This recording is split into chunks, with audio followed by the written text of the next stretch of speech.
चलिए बच्चों, शुरू करते हैं अपनी पाठ्य पुस्तक कृतिका भाग 1 के तीसरे पाठ रीढ़ की हड्डी का दूसरा भाग। इस पाठ के लेखक हैं जगदीश चंद्र माथुर। राम स्वरूप। वाह वाह, खूब सोचा आपने। वाकई आजकल यह खूबसूरती का सवाल भी बेढब हो गया है।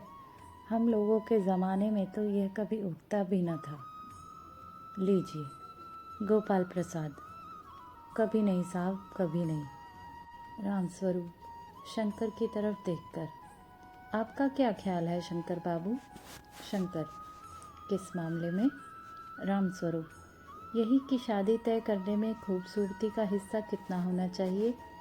गोपाल प्रसाद। यह बात दूसरी है बाबू राम स्वरूप। मैंने आपसे पहले भी कहा था, लड़की का खूबसूरत होना निहायत ज़रूरी है, कैसी भी हो, चाहे पाउडर वगैरह लगाए, चाहे वैसे ही। बात यह है कि आप हम मान भी जाएं, मगर घर की औरतें तो राज़ी नहीं होती। आपकी लड़की तो ठीक है? रामस्वरूप। जी हाँ, वह तो अभी आप देख लीजिएगा। गोपाल प्रसाद। देखना क्या है, जब आपसे इतनी बातचीत हो चुकी है तब तो यह रस्म ही समझिए। रामस्वरूप। यह तो आपका मेरे ऊपर भारी एहसान है। गोपाल प्रसाद। और जायचा तो मिल ही गया होगा? रामस्वरूप। जी, जायचे का मिलना क्या मुश्किल बात है। ठाकुर जी के चरणों में रख दिया, बस खुद ब खुद मिला हुआ समझिए। गोपाल प्रसाद। यह ठीक कहा आपने, बिल्कुल ठीक। लेकिन हाँ, यह जो मेरे कानों में भनक पड़ी है, यह तो गलत है ना? रामस्वरूप। क्या? गोपाल प्रसाद। यह पढ़ाई लिखाई के बारे में? जी हाँ, साफ बात है साहब, हमें ज़्यादा पढ़ी लिखी लड़की नहीं चाहिए। मेम साहब तो रखनी नहीं, कौन भुगतेगा उनके नखरों को।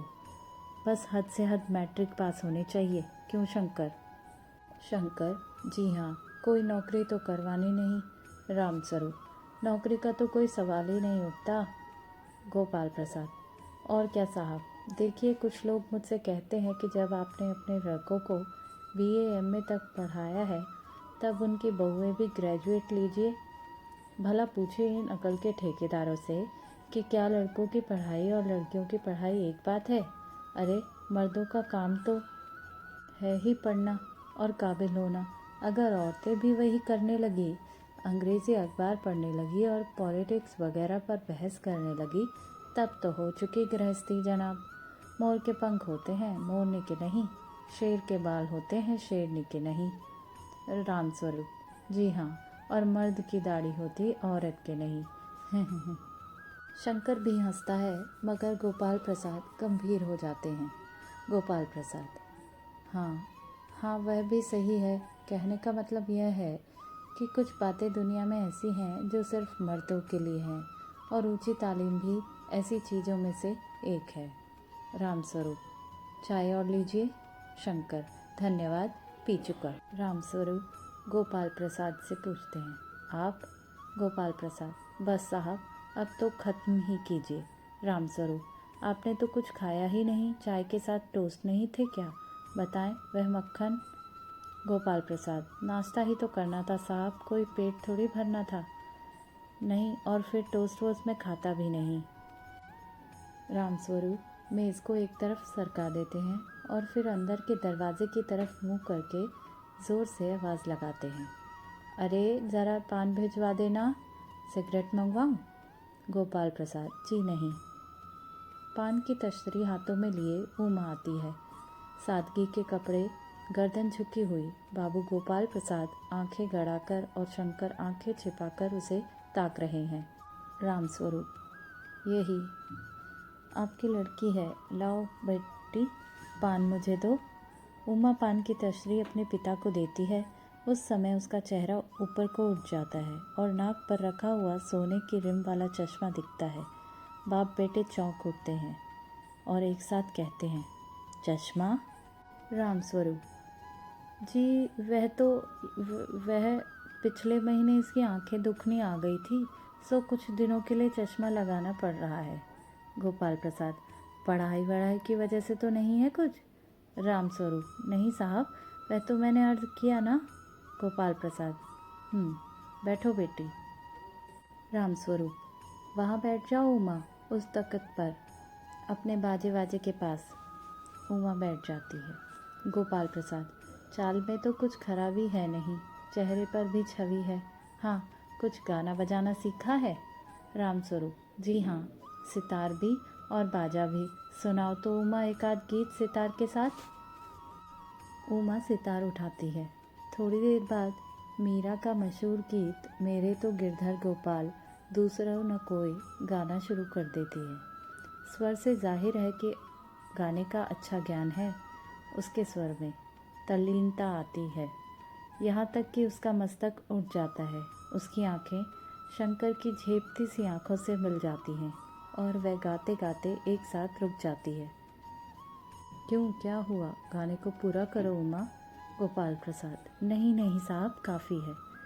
लड़की आपकी अच्छा गाती है। उमा सितार रखकर अंदर जाने को उठती है। गोपाल प्रसाद: अभी ठहरो बेटी। रामस्वरूप: थोड़ा और बैठी रहो उमा। उमा बैठती है। गोपाल प्रसाद उमा से पूछते हैं, तो तुमने पेंटिंग वेंटिंग भी? उमा चुप। रामस्वरूप: हाँ, वह तो मैं आपको बताना भूल ही गया। यह जो तस्वीर टंगी हुई है कुत्ते वाली, इसी ने खींची है, और वह उस दीवार पर भी। गोपाल प्रसाद: यह तो बहुत अच्छा है। और सिलाई वगैरह? रामस्वरूप: सिलाई तो सारे घर की इसी के जिम्मे रहती है, यहाँ तक कि मेरे कमीज़ें भी। गोपाल प्रसाद: ठीक, लेकिन हाँ बेटी, तुमने कुछ इनाम विनाम भी जीते हैं? उमा चुप। रामस्वरूप इशारे से खांसते हैं, लेकिन उमा चुप है। उसी तरह गर्दन झुकाए गोपाल प्रसाद अधीर हो उठते हैं और रामस्वरूप सकपकाते हैं। रामस्वरूप: जवाब दो उमा। ज़रा शर्माती है। इनाम तो इसने। गोपाल प्रसाद: ज़रा इसे भी तो मुंह खोलना चाहिए। रामस्वरूप: उमा, देखो आप क्या कह रहे हैं, जवाब दो ना। उमा: क्या जवाब दूं बाबूजी? जब कुर्सी मेज बिकती है तब दुकानदार कुर्सी मेज से कुछ नहीं पूछता, सिर्फ खरीदार को दिखला देता है। पसंद आ गई तो अच्छा है, वरना। रामस्वरूप चौंक कर खड़े हो जाते हैं। उमा अब मुझे कह लेने दीजिए बाबूजी। ये जो महाशय मेरे खरीदार बनकर आए हैं, इनसे ज़रा पूछिए कि क्या लड़कियों के दिल नहीं होता? क्या उनके चोट नहीं लगती? क्या बेबस भेड़ बकरियां हैं जिन्हें कसाई अच्छी तरह देखभाल कर।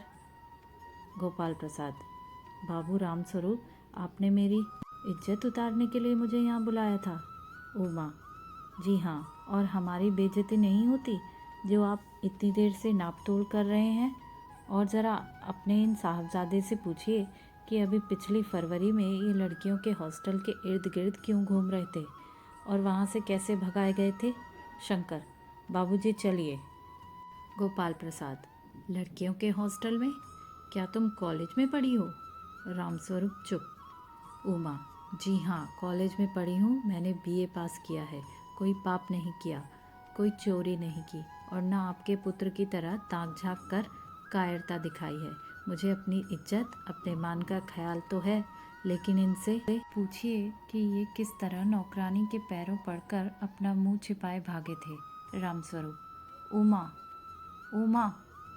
गोपाल प्रसाद: बस हो चुका बाबू रामस्वरूप, आपने मेरे साथ दगा किया। आपकी लड़की बीए पास है और आपने मुझसे कहा था कि सिर्फ मैट्रिक तक पढ़ी है। लाइए, मेरी छड़ी कहाँ है? मैं चलता हूँ। बीए पास, उफ, गजब हो जाता। झूठ का भी कुछ ठिकाना है। आओ बेटे, चलते हैं। उमा: जी हाँ, जाइए, ज़रूर चले जाइए, लेकिन घर जाकर ज़रा यह पता लगाइएगा कि आपके लाडले बेटे के रीढ़ की हड्डी भी है या नहीं, यानी बैकबोन। बाबू गोपाल प्रसाद के चेहरे पर बेबसी का गुस्सा है और उनके लड़के के रुलासापन दोनों बाहर चले जाते हैं। बाबू रामस्वरूप कुर्सी पर धम से बैठ जाते हैं और उमा सहसा चुप हो जाती है। प्रेमा घबराई हुई अंदर आती है। प्रेमा: उमा रो रही है। यह सुनकर रामस्वरूप खड़े होते हैं। रतन आता है। रतन: बाबूजी, मक्खन। सब रतन की तरफ देखते हैं और पर्दा गिरता है।